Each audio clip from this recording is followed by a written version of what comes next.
ladies and gentlemen, others, welcome to the Nipa TV show. I'm your host, Nipa TV, and we're going to be commentating some more StarCraft Brood War.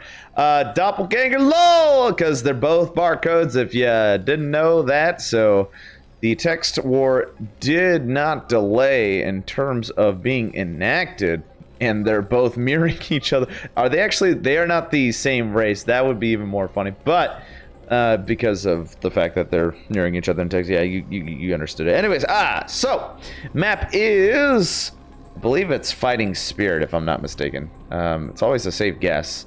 They're still copying each other. So yeah, anyways, we got barcode. I'm just gonna refer to them as the Terran player and the Zerg player, but they are both barcode. So dark gray barcode top left, and bottom right we have the orange freaking barcode dude as the Zerg player. Map is Fighting Spirit, and TVZ is always fun to watch. We shall see what the players both do. Terran player is going to get a supply depot. It doesn't look like he is going to do any double proxy barracks kind of junkers, which is cool to see. That one game with the freaking double bunkers in the Probe Wars was insane. Oh my goodness. I wonder if that's a popular replay. It was in the hot replay section of StarCraft Brood War, or broodwarreplays.net.com.org.gov, whatever it's called. Overlord is moving out. We do see, it looks like Hatch first going down for our orange Zerg player. And he's just going to pop that down as soon as he hits 300. And once that happens, we're going to see some serious stuff. SV is moving out to scout from the Terran player. And interestingly enough, he's putting his barracks all the way to the left here, which is pretty cool because I suppose you could protect your mineral line easier because your Marines could just funnel in. They move in sort of a line pattern.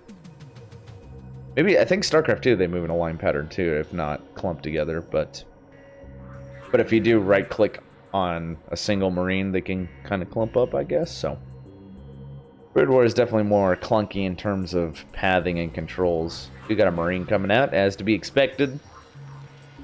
No gas at all yet. Zerg is getting gas. Almost finished, actually. So, interestingly enough, the orange Zerg player, he went Hatch, Extractor, Spawning Pool. Usually we don't see stuff like that. Usually we see Spawning Pool before Hatch, actually, in Brood War, because expansions aren't, I don't know, I feel like they just aren't as fast as StarCraft 2. You also have to consider the worker difference too. So the game is not going to be moving as fast as well. Command center is down for the Terran player. It's going down anyways. Marine is there to guard. And I guess he thought it was a Zergling. So he pulled back a little bit. SV is just chilling outside the creep. Probably creeped out for sure. Zerglings are... They did just get hatched, and they are going to attack the SCV. Try to thwart it from getting other, more scouting information. Interestingly enough, Zerga's rushing a lair.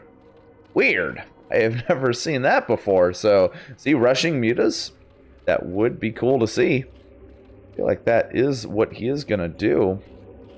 He's just now getting a metabolic boost, because he spent his first amount of gas on that layer. So, pretty cool to see. Maybe we'll see some kind of Hydralisk push or something. I don't know. Terran player is getting his refinery now. Terran does not really need gas that much in the early game because he could just churn out Marines. Because Marines are pretty good. Lings are chasing that SV that was scouting, and it's not that low. It's probably going to live. Yeah, it's definitely going to live, I feel like. So, and that Spire is down. Where is that Spire? It's in the natural? Spire's in the natural. So, I'll see how much gas. He is getting his extractor. The Zerg player is getting his extractor. And he'll definitely need that gas to make some more mutas. Terran player's got a bunker down. He's really playing defensive at this point. He actually has an NG bay as well, and he's now getting +1. Still on 1 barracks, and he's also getting academy, so he's actually focusing on teching at this point. Lots of Zerglings, but this bunker will definitely thwart that opposition. Another supply depot is being built. What is a Terran player? Gonna provide some more tankiness. Zerglings are just kind of chilling on hold position outside the base. Fire is almost done. We actually see a third base going down as well. And this is actually really smart because Zerg player knows that the Terran is just chilling in his base. So Zerg player's like, I'm going to take advantage of that. I'm going to grab another expansion, get an economic lead. I like that quite a bit. We have 6 Mutalisks on the way. So I don't know if the Terran player is expecting that. He's getting another barracks. Getting a missile turret down. Is that in the main? It is. It's in the next to the refinery. See if he gets one. He does get one. He gets 2 for the natural expansion. So he should be nice and defended against these Mutalisks, and more Mutalisks are on production. There's a comm set somewhere at the natural, and he does see the Spire. So he does know, Terran player does know that the Zerg does have Mutalisks on the way, or at least knows that he has the ability to make Mutalisks. But I would expect him to expect that Mutalisks are coming to his natural expansion. Missile turrets are in place. They aren't really going to do much. We'll see how much damage they do. It's going to thwart the Mutalisks, and fortunately, damaging quite a bit of them, pulling away some of them. And Zerg's just going to go all the way around, but he's going to be met with more missile turrets, which is probably not what he wants. See what else we got on production here. Well, Mutalisks are moving in. Gonna snipe the SCV building another barracks. We'll slow things down a little bit. Stim does go down. Marines are moving out to try to stop the Mutalisk opposition. Missile turrets are doing a lot of damage, and actually does not take out the missile turret. And the Marines do stim and take out, I think they took out 1 Mutalisk. That certainly damaged a lot of them. Another comsat goes down. Did he comsat that third? Who knows? Yeah.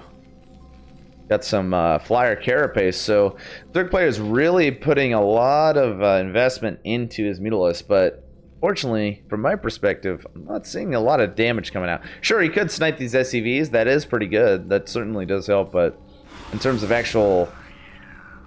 There's a stem there on the Marines, and Zerglings getting sniped or something like that. What happened? Those are still trying to snipe, but that's a lot of Marines. I don't know if that's a good idea, but the Zerg player is gonna try to use his Glaive Bounce ability to his advantage. Keeps getting chipped away, but the Zerg player is getting his third base nice and saturated. Zerg is chilling. Has a lot of SCVs in his natural. My goodness, and his natural. Ooh, he really needs to think about getting another base for sure. I'm sure he will do, but maybe a little scared because these Mutalisks are providing some presence despite the damage not being existent. Yep, missile turrets are thwarting them off. And Terran player at this point, he's going to destroy the barracks, provide a more surface area for his troops. Actually, he's probably going to move out. Stem does go down, or does not go down, but the Marines do focus the Mutalisks. See how much damage that the Marines can do. Mutalisks are chipping away some of the Marines. Stim does finally go down, and at that time, the Mutalisks are pulling away. There is going to be some kind of a chase, but it does not matter because Terran player is going to move out. He's going to try to do some damage, and Zerg doesn't really have any ground forces, so this could be really effective. He is getting a creep colony that will more likely than not be turned into a sunken colony. I wouldn't see why he would get a spore colony. That would be weird, considering I don't see any air units for the Terran player. Mutalisks are coming in. They're going to try to snipe a bunch of the Marines, but some of the Mutalisks are getting focused. A comsat goes down to try to see where the Mutalisks are. Lots of Mutalisks, my goodness. And they do focus down the Bioforce, but there's still more Marines coming. And they do focus them down. Do these Marines have upgrades? They do. They have +1. Marines are trying to focus them down. And we're down to 4 Mutalisks total. And that is pretty much his entire... That's all of his forces, really. Now he's got 7. Got another one somewhere, I think. Nope, that was an Overlord. So yeah, 7 to his name. Oh, more. So he's got 10 Mutalisks total. And I think this may be another one. But No ground forces. Sunken colonies will certainly help, and we'll see if the Zerg player can defend. This Bioforce isn't that formidable anymore, but actually it is, considering the reinforcements that just arrived. The Mulas aren't even attacking. They're just kind of buying time. And more reinforcements are on the way. Terran player, I think, is just going to dump everything into this fight. And this could be the last fight of the game. Stims are going down. Mulas are trying to use the Glaive Worm, but Marines are pretty dang good. And wow, that Glaive Worm splash. Wow, took out 4 at a time. Really good. Oh my goodness. Mulas are great in Brood War. Holy crap. Sorry, I'm messing up with my freaking camera. With the, scroll wheel thing. Drag. One Marine, that poor Marine did not stand a chance. Sunken colonies are certainly helping out. Mulas are attacking from the left side. Stims are going down. More Mulas are on the way, but these Sunken colonies are about to go down. And after that, the defenses for the Zerg player are going to be pretty exposed, and more reinforcements are on the way. And Mulas are coming in, and that's pretty much game for the Zerg player. And Barcode wins the game. So that was a pretty good game, but in the end, it was just came down to more units at that point and whatnot. But anyways, thank you so much for watching. I'll see you in the next episode. Peace.